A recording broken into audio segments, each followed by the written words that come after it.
오늘 하나님의 말씀 사무엘상 7장 6절에서 9절까지의 말씀입니다. 합독합니다.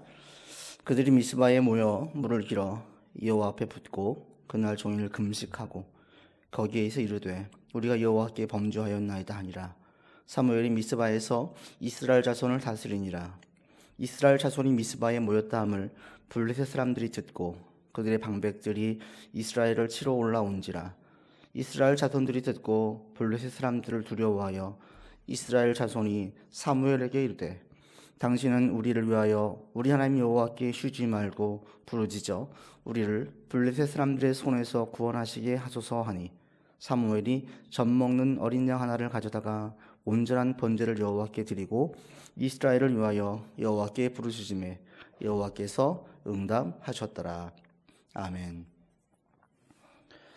네, 코로나19 이 바이러스로 인한 사태가 쉽게 사그러들지 않고 있습니다.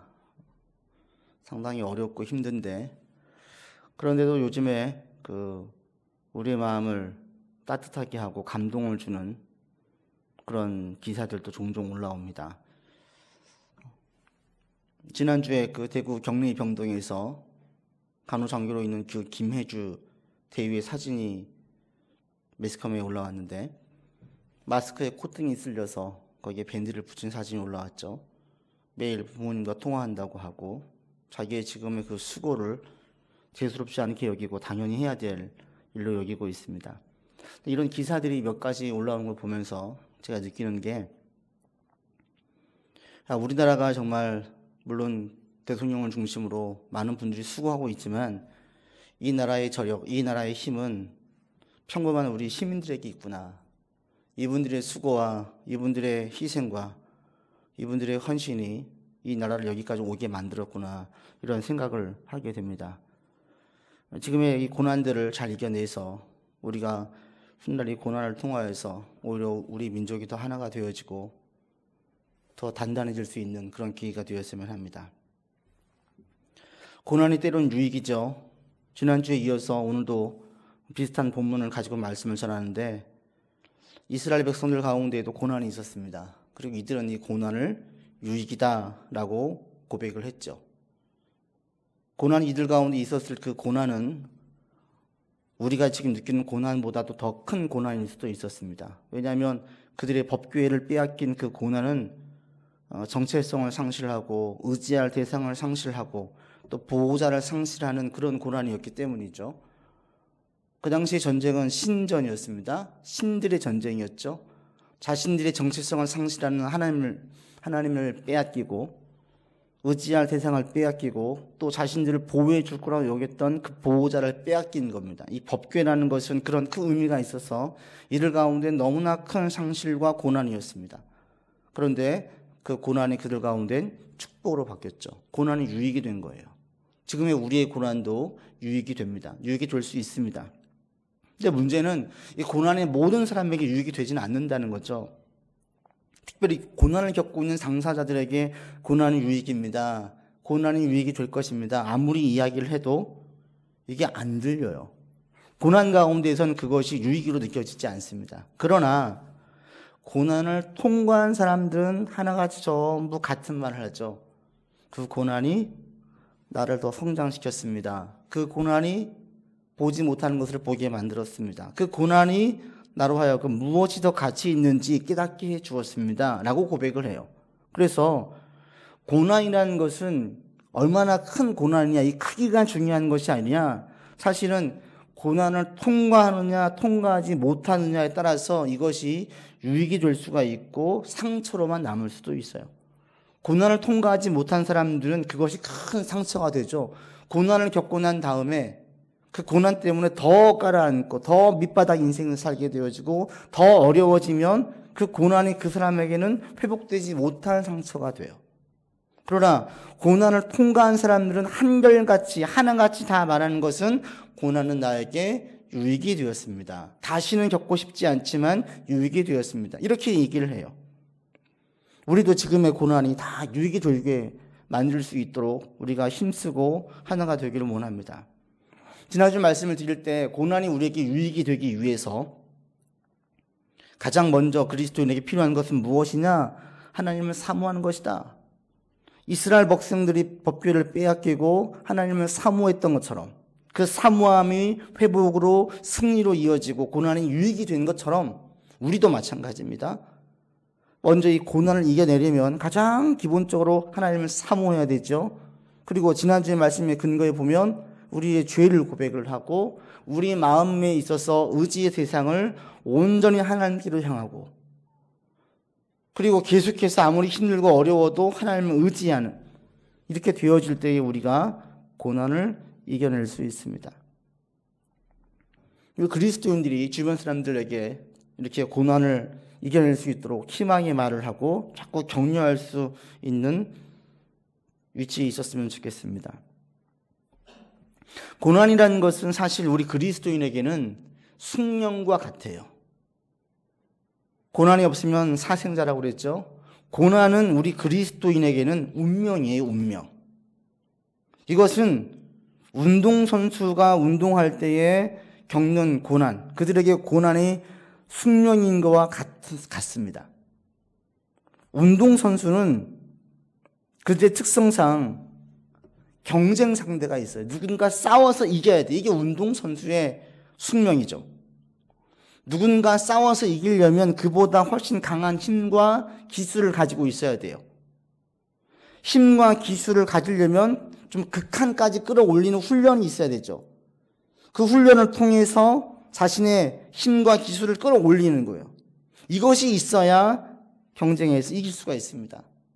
자기가 운동을 그만두지 않는 한 운동선수들은 먹는 것, 자는 것, 생활 패턴, 이 모든 것들을 철저하게 관리하죠.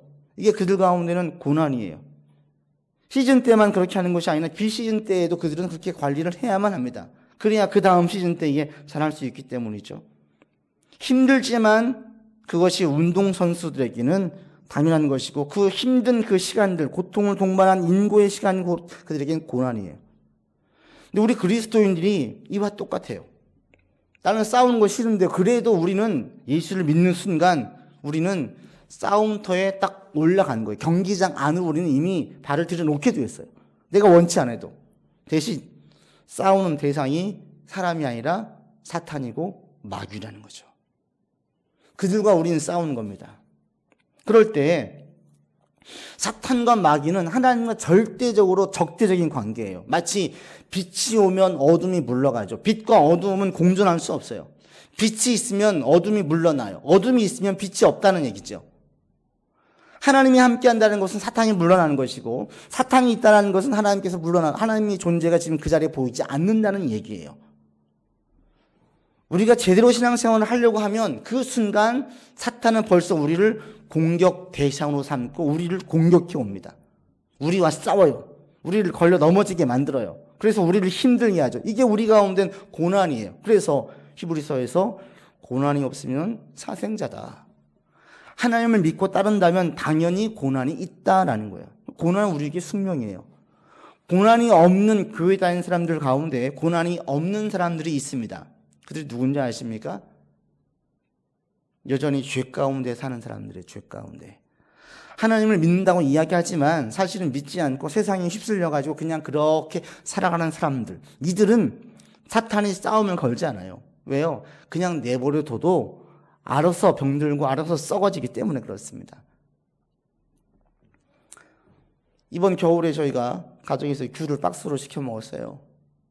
귤을 뜯어보니까 한두 개 썩어 있어요. 썩은 귤을 반드시 빼내야만 돼요. 빼내지 않으면 그 귤 썩은 부분을 타고 또 다른 귤들이 계속 썩더라고요. 그래서 썩은 부분들을 빼내야지 귤이 멀쩡하게 먹을 수 있습니다. 귤을 썩게 만드는 좋은 방법은 그냥 두는 거예요.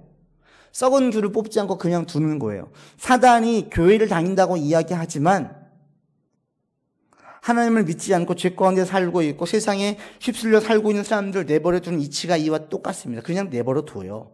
가만둬도 알아서 죄 가운데에서 허덕이다가 그렇게 많은 어려움과 고통, 많은 죄 가운데 허덕이면서 많은 죄로 인한 후유증과 양상들을 알아서 그냥 퍼뜨릴 것이기 때문에 내버려 둬요.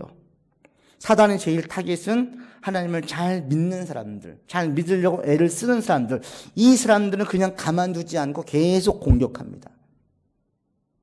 그래서 우리 그리스도인들은 하나님을 믿고 따를 때에 고난을 운명으로 받아들여야 돼요.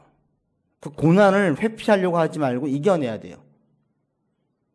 근데 문제는 모든 고난이 사탄이 거는 싸움이 아니라는 거예요. 이걸 다시 한번 강조하지 않을 수 없는 게 이번에 코로나19를 통해서 보여지는 신천지의 반응, 그리고 심지어는 기성교회의 목사들이나 기존 성도들의 반응을 볼 때 다시 한번 이것을 확실하게 짚고 넘어가야겠다는 생각을 하게 됐습니다. 의외로 많은 사람들이 고난을 너무 단순하게 생각을 해서 삶에 있는 모든 고난은 사탄이 거는 싸움으로 해석을 해요. 사탄이 준 것으로만 해석을 해요. 사탄이 거는 싸움도 있어요. 그러나 그렇게 사탄이 거는 싸움만 있는 것이 아니에요. 우리가 알고 있는 이 인근동에 있는 한 이단에 속한 성락교회가 마찬가지죠. 거기에선 모든 병들, 모든 병마들이 이것은 다 사탄이 주는 것이라고 해요. 모든 질병은 사탄이 주는 거라는 거예요. 그래서 감기도 감기 귀신이고 작은 이 질병부터 큰 암에 이르기까지 사탄이 주는 것으로 여기고 신앙이 좋고 하나님이 함께 하시면 다 극복할 수 있다라고 이야기합니다. 이건 막 믿음으로만 접근하는 거예요. 그런데 그렇습니까? 결코 그렇지 않아요.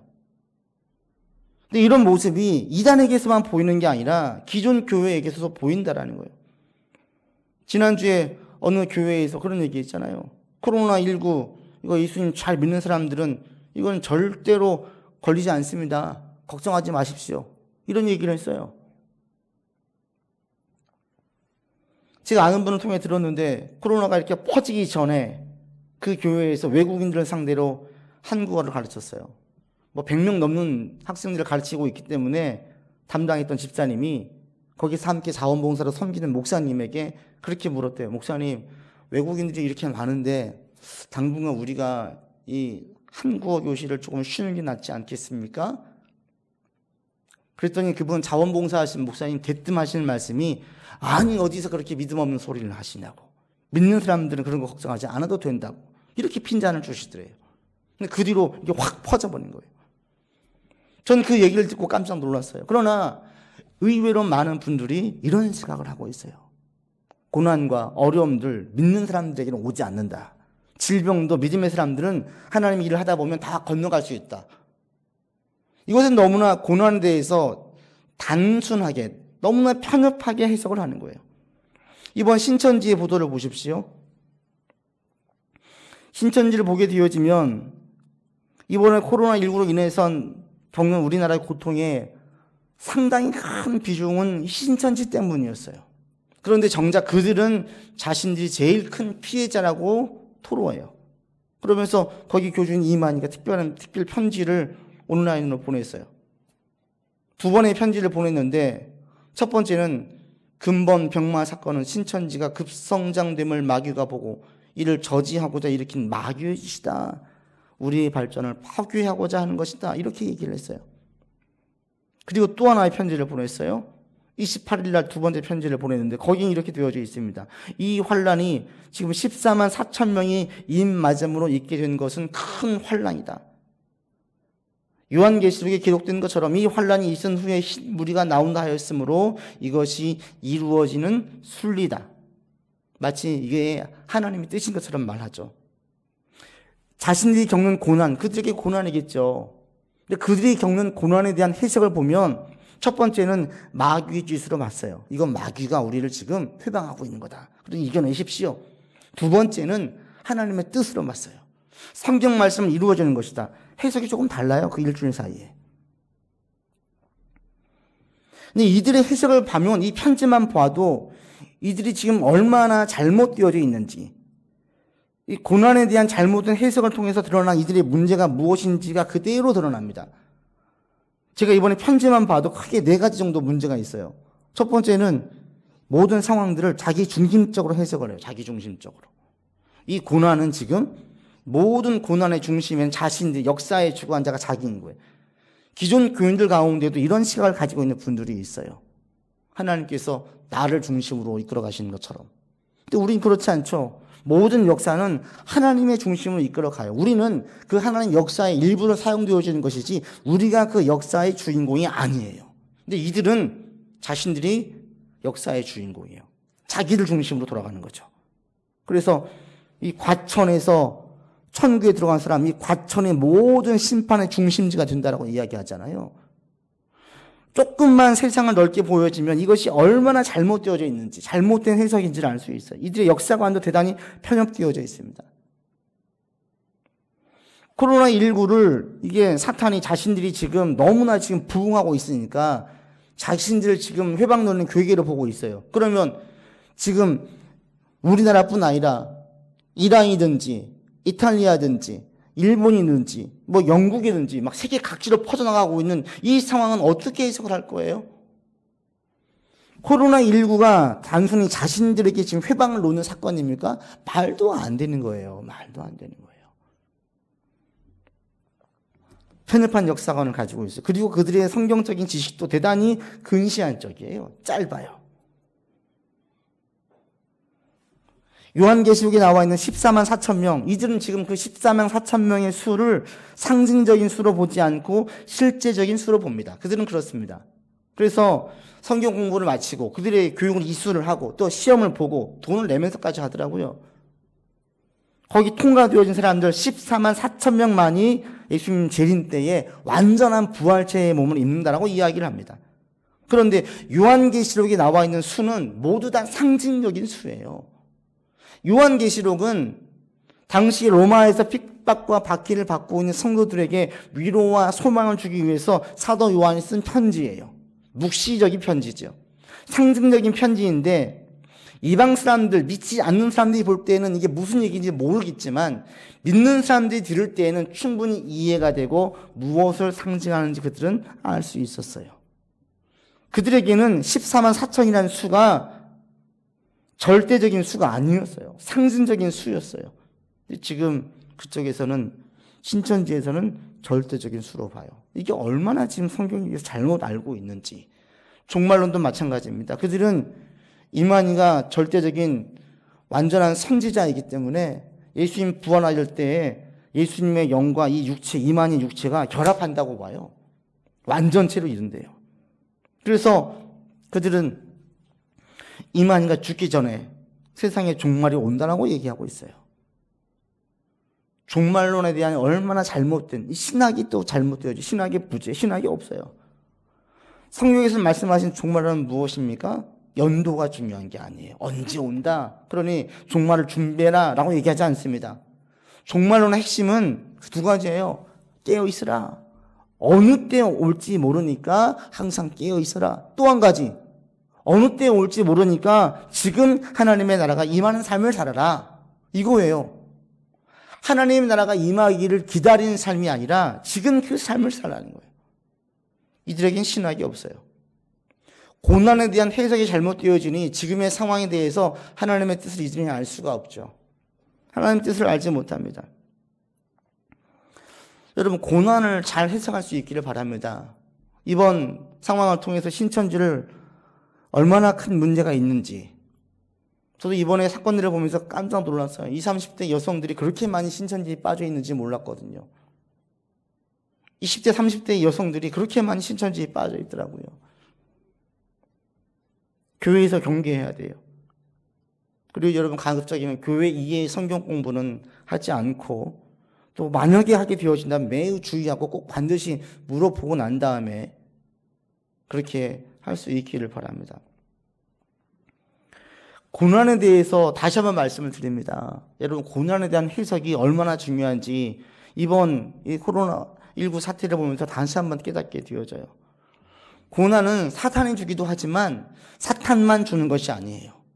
고난은 하나님께서도 주셔요. 그리고 고난은 사탄이나 하나님이 아닌 이 세상 자체가 주기도 해요. 삶의 모든 어려움은 사탄이 주는 것이 아니기 때문에 이것을 우리가 잘 분별해야 됩니다. 먼저 동기를 봐야 돼요. 언제 어떻게 고난을 사탄이 주냐? 사탄의 동기는 뭐예요? 우리를 넘어뜨리는 거예요. 넘어뜨리는 거. 그래서 사탄이 고난을 주는 사람들 당하는 시기를 보면 언제예요? 신앙생활을 열심히 하고 최선을 다하려고 할 때에 그때 고난이 와요.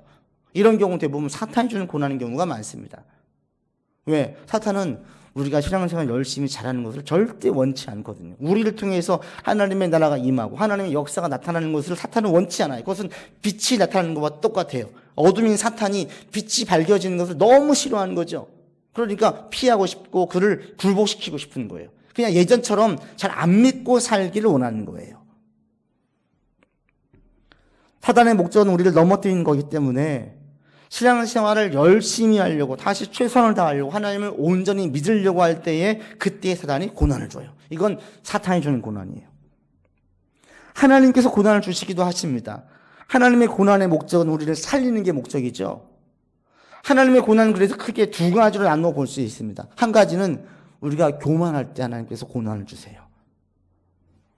막 사람들 말 듣지 않고 내가 최고인 것 같고 내가 제일 잘 나가고 이럴 때 이제 고난이 오는 거예요. 내가 아나무인이 되어서 주변 사람들을 우습게 알고 사람들 말 귀담아 듣지도 않고 뭐 대수롭지 않게 여기고 마치 내 이야기, 내 생각이 전부 있고 절대 맞는 것이라는 생각을 가지고 있을 때 그때 하나님께서 치세요. 이런 경우엔 대부분 하나님이 치시는 거예요. 그때의 고난 하나님께서 우리를 때리시는 거죠. 또 한 가지 하나님의 책망이 있죠. 하나님의 고난이 있습니다. 그건 뭡니까?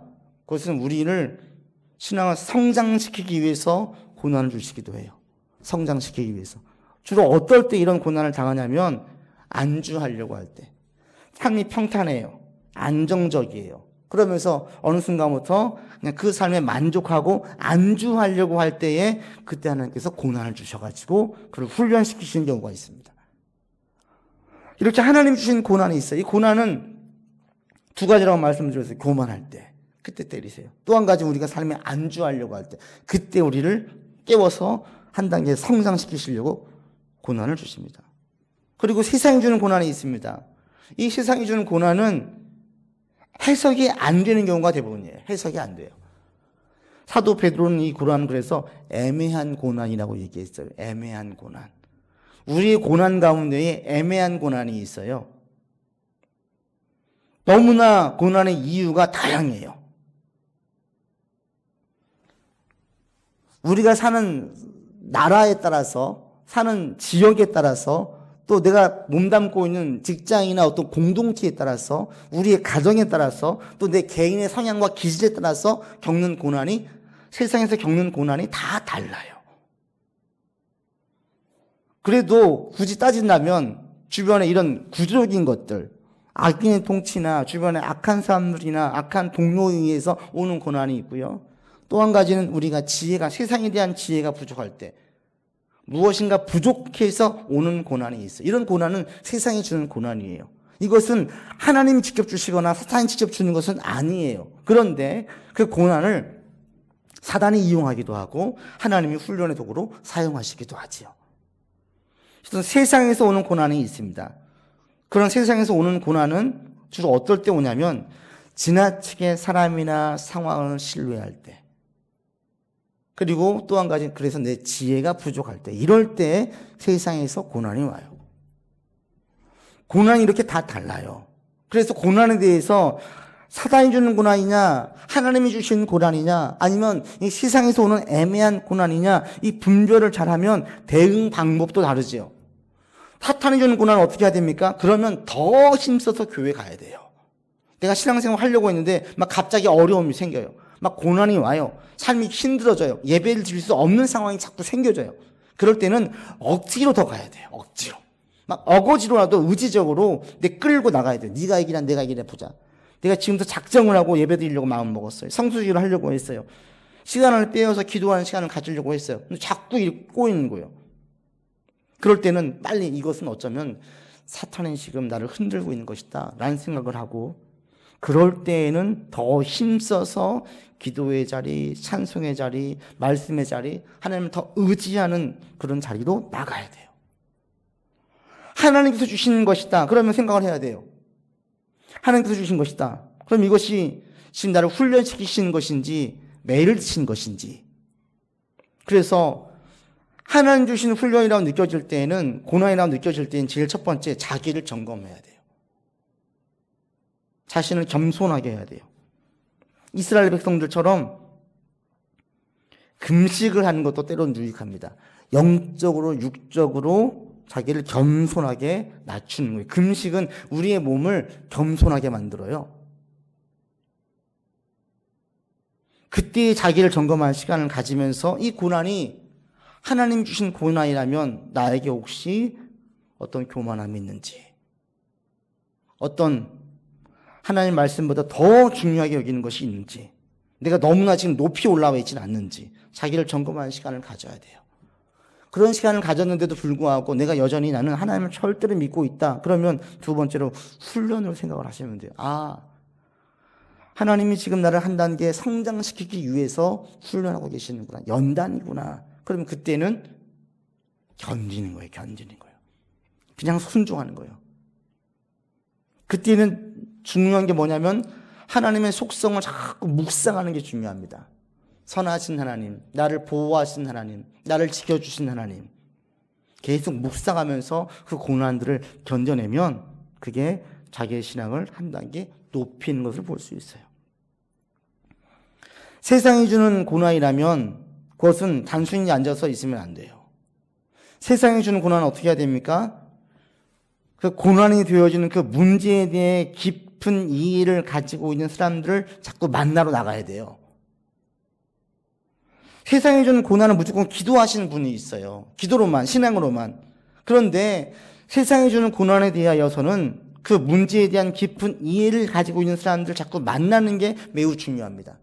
그리고 세상에 대한 내가 싸울 수 있는 지혜가 부족했다면 지혜를 쌓아가야 되는 거예요. 실력을 쌓아야 되는 거예요. 그 기술을 습득해야 되는 거예요. 이걸 같이 가야 돼요. 이거와 함께 동시에 하나님께서 이 문제와 어려움을 빨리 개입해서 해결해 주시기를 기도해야 돼요. 이 두 가지가 같이 병행해야 됩니다. 그래서 고난을 어떻게 해석하느냐에 따라서 대응이 달라요. 그리고 장소도 달라요. 사탄이 주는 고난은 자꾸 공동체로 들어가야 돼요. 공동체로. 사탄이 고난을 줬다. 이건 분명히 사탄의 고난이다. 지금 나를 흔들고 있다. 그런 경우에는 힘써서 믿음의 공동체로 자꾸 들어가야 돼요. 예배를 한 번 드릴 예배를 두 번 드리고 세 번 드리고 더 자꾸 예배 자리에 나가야 돼요. 너무 힘들면 하나님이 안 계시는 것 같고 정말 나를 사랑하시나 의심될 수 있어요. 그러나 자기가 작정을 하고 나갈 때에 그런 공동체로 들어가면 내 믿음이 더 확고해지죠. 그러면 사단이 힘들다가 포기해요. 못해요. 사탄이 주는 고난은 그래서 공동체에서 나가야 되고 예배 자리에 나가야 되고 힘써서 기도의 자리에 더 나가야 돼요. 그러나 하나님이 주신 고난이라면, 특별히 교만해서 주시는 고난이라면 그것은 자꾸 공동체로 나가면 안 돼요.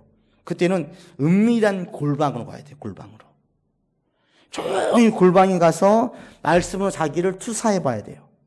그러면서 자기 내면과 자기의 영을 점검해야 합니다.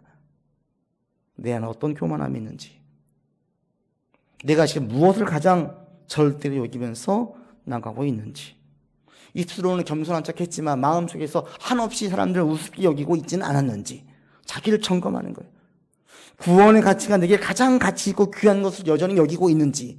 이것은 사람들 많은 데서 할 수 없어요. 이럴 때는 골방으로 가야 돼요.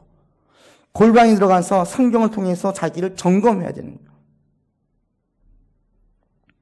그리고 하나님께서 주시는 두 번째 고난, 성장을 위한 고난이라면 성경 말씀을 더 많이 읽으셔야 돼요. 성경책을. 성경에 나와 있는 순종으로 승리한 사례들은 계속 곱씹으면서 그 시기를 이겨내야 돼요. 그 시기를. 하나님 나를 보호하실 거야.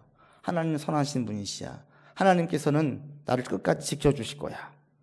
계속 이것을 묵상하는 거죠. 묵상하면서 계속 삶의 고난들을 헤쳐나가다 보면 그것이 큰 신앙 성장할 수 있는 계기가 되어집니다. 그리고 세상이 주는 고난이라면 앞서 말씀드린 것처럼 그 분야에 관련된 사람들을 자꾸 만나서 세상의 지혜를 얻어야 돼요. 세상의 지혜가 필요해요. 자기를 반성하고 세상적인 것에서 부족했던 부분들을 보완하고 기술을 습득하고 이런 노력들을 기울이면서 동시에 신앙을 잃지 않도록 계속 기도를 병행해야 합니다. 그러면 그 고난들을 통해서 유익이 되게 할 수 있어요. 여러분, 그래서 이번에 지금 우리가 겪고 있는 고난에 대하여서 해석을 정말 잘 하시기를 바랍니다. 신천지 보세요. 신천지의 고난은 하나님이 주신 것입니까? 사탄이 주는 것입니까? 세상이 주는 것입니까? 신천지의 고난은 애매한 고난입니까? 세상이 주는 애매한 고난입니까? 억울한 고난입니까? 아니에요. 사탄이 주는 고난입니까? 아니에요. 제가 볼 땐 100% 이건 하나님의 심판이에요. 책망이에요. 왜요? 신천지는 기존에 있는 교회들을 흔들어요. 교회를 파괴해요. 가정을 파괴해요. 개인의 삶도 파괴해요. 신천지에 올인하게 만들고 전도하게 만들고 전도하지 못하면 얼마 돈을 내게 만들고 심지어 가정을 파괴시키면서 그들의 삶이 정상적인 일상적인 삶을 살지 못하게 만들어요. 그게 마치 전부인 것처럼. 그리고 기존 교회에 숨어 들어가지요. 거짓인 거예요. 그들이 지금 종교의 자유가 있어서 로마 시대처럼 핍박에 있어서 카타콤으로 지하 동굴로 들어간 것이 아니라 기존 교회를 흔들기 위해서 자신들을 가리는 거예요. 숨기는 거예요. 복음을 거짓으로 접근을 하는 거죠. 하나님의 진리를 전하기 위해서 가면을 쓰고 거짓으로 접근하는 것이 이게 온당한 방법입니까? 벌써 방법 자체가 완전 잘못됐잖아요. 이것은 하나님의 심판이에요. 근데 그들은 몰라요. 하나님의 심판으로 안다면 억울하게 코스프레하면 안 되죠. 철저하고 통회하고 이망희도 내려와서 한낱 인간에 불과하다는 사실을 확실하게 고백을 하고 가야 되는데 그럴 수가 없어요. 우리 한국 사회의 고난은 어떤 고난입니까? 이것은 지금 우리가 지혜를 모아야 될 고난이에요. 서로 연합해서 하나가 되어서 나가야 돼요. 저는 우리 한국 사회를 보면서 다시 한번 느끼는 게 정말 대단한 민족이라는 생각을 하게 되어집니다. 저력에 있는 민족이다. 이 고난들 금방 끝날 거예요. 금방 끝나지 않겠지만 반드시 끝날 겁니다. 근데 우리가 지혜를 모아야 돼요. 그리고 한국 교회에도 지금 고난이죠. 초유의 사태입니다. 저도 목회하면서 25년 목회하면서 주 예배를 못 드리게 되는 경우는 처음인 거거든요. 훨씬 연배에 높으신 목사님도 똑같을 것입니다. 처음이에요, 처음. 이런 일이 없었어요. 한국 교회도 고난입니다. 이것은 지금 우리가 회개해야 되는 것이고 하나님을 온전히 사모하는 마음을 다시 한번 바라봐야 되는 것이라고 지난주에 말씀을 드렸습니다. 신천지의 득세는 결국 우리 기존 교회들의 연약한 모습이기 때문에 이단이 득세하는 것이지요. 여기에 회개해야 돼요. 인간적인 노력으로 되지 않기 때문에 하나님의 도움을 구하는 그동안 인간이 얼마나 어리석었는지, 과학을 얼마나 신봉했는지, 얼마나 과신했는지 이걸 깨닫고 하나님의 도움을 구해야 돼요. 개개인 성도들 우리는 어떻습니까? 여러분 똑같이 고난이죠. 지금 다 사회적 격리하자고 해요. 이 사회적 격리를 여러분 대단한 신앙의 유익과 영적인 회복의 기회로 삼을 수 있었으면 좋겠습니다. 그러니까 무엇보다 중요하게 여기는 것, 하나님께서 여기시는 공동체는 교회 공동체와 가정 공동체거든요. 사회적 격리를 통해서 가정을 더 중요히 여기세요. 자녀들과 시간을 보내시고 또 고요한 경건의 시간도 따로 가지시고 그러면서 영적인 회복과 하나님의 도움을 구하는 시기로 삼으면서 이 시기를 보낼 수 있었으면 합니다. 여러분 개개인적으로 코로나19와 상관없이 개인적인 고난도 많이 있습니다. 지금 힘들고 다들 어려워합니다. 여러분의 고난은 어디서 온 고난입니까? 잘 해석할 수 있기를 바랍니다. 하나님이 주신 고난입니까? 세상이 주는 고난입니까? 아니면 사탄이 주는 고난입니까? 해석을 하시고 거기에 맞게 대응하시고 잘 분별해 나아가서 고난을 통해서 이 고난이 나에게 유익입니다. 유익이었습니다. 라고 고백할 수 있을 때가 여러분 가운데 반드시 오기를 바랍니다. 고난을 좋아할 사람은 아무도 없습니다. 그럼에도 고난은 우리에게 숙명입니다. 그리고 이 고난은 우리 그리스도인들이 먼저 앞장서서 이겨내야 합니다. 왜? 우리는 늘 영적인 싸움과 고난이 우리에게 자주 오기 때문에. 고난을 두려워하지 않은 사람은 아무도 없습니다. 오늘 본문의 이스라엘 백성들도 두려워했습니다. 그러나 우리가 피할 수 없습니다. 이겨내야 합니다. 예수님도 고난을 힘들어하셨습니다. 그러나 이겨내셨습니다. 우리도 마찬가지입니다. 우리 여러분들이 지금 이 세상에서 할 일은 뭐예요? 우리가 주변에 힘을 줘야 되는 거예요. 고난을 이겨낼 수 있다. 자꾸 희망적인 말을 해주시고 소망적인 이야기들을 자꾸 해주셔야 됩니다. 유라굴로 광풍을 만나서 여러 날 고생하면서 다 절망 가운데 있었을 그들에게 바울이 위로했어요. 여러분이요, 안심하십시오. 나는 내게 말씀하신 그대로 될 것을 믿습니다. 하나님께서 바울에게 말씀하셨죠. 바울아, 두려워 말라. 네가 가서 가이사 앞에 서야 하겠고 하나님께서 너와 함께 행선하는 자를 다 내게 주셨다. 여러분 중에 한 명도 목숨 잃지 않을 것이니 안심하십시오라고 바울이 그들을 위로해 줬어요. 오늘날 우리 그리스도인들이 이렇게 위로를 해야 됩니다. 대한민국 국민들에게 여러분의 고난이 반드시 인생에 유익이 줄 것입니다. 그렇게 만들어 주실 것입니다라고 자꾸 위로를 줄 수 있는 우리가 되기를 바랍니다. 내가 먼저 그렇게 마음을 먹고 우리가 주변에게 그렇게 유익을 줄 수 있기를 원합니다. 대한민국이 신천지로 어려워졌다고 해도 과언이 아닙니다. 그런데 이 신천지로 어려워진 대한민국을 신실한 성도들로 위로가 되고 다시 소망으로 회복되어질 수 있기를, 그렇게 수임받는 여러분들이 되기를 주 이름으로 권면을 드립니다. 기도합시다. 아버지 하나님, 고난이 유익입니다. 고난을 겪고 있을 때에는 그 고난이 유익인지 알지 못합니다. 또한 고난이 어디로부터 온 것인지를 잘 해석하지 못하면 이 또한 유익이 되지 못합니다. 내게 있는 고난이 어디로부터 온 고난인지를 잘 분별할 수 있기를 원합니다. 한국 교회의 고난과 한국 사회의 고난과 세계 인류에 있는 이 모든 고난이 어디에서 온 고난인지를 잘 깨우치기를 원합니다. 주님, 이 고난을 극복하기를 원하여 다시 한번 믿음의 성도들이 일어나 주님만을 바라보고 주님의 도움을 구합니다. 하나님, 이 나라 이 민족을 긍휼히 여겨주시고 온 세계 열방을 긍휼히 여겨주셔서 교만했던 인간의 모든 것을 꺾으신 아버지 하나님, 다시금 겸손하게 지금의 상황을 바라보고 대처할 수 있도록 인도하여 주시옵소서. 무엇보다 믿음의 성도들이 먼저 일어나서 기도하고 주님의 도움을 구하고 바울처럼 위로의 말들을 선포하면서 지금의 고난이 유익이 되었음을 고백하는 날들로 바꾸어 주시기를 원합니다. 우리에게는 삶의 고난이 있습니다. 어려움이 있습니다. 하나님, 이겨내기를 원합니다. 모든 성도들 이겨낼 수 있도록 힘 주시고 능력 주시고 지혜 주시고, 때로는 죄 가운데 있다면 책망해 주시는 그 책망의 소리를 듣게 영적으로 깨어있게 인도하여 주시옵소서. 다시 만날 그때까지 성도들의 삶을 지켜주시고 보호해 주시고 주님 안전하게 지켜주옵소서. 우리 구주 예수 그리스도 이름으로 기도드립니다. 아멘.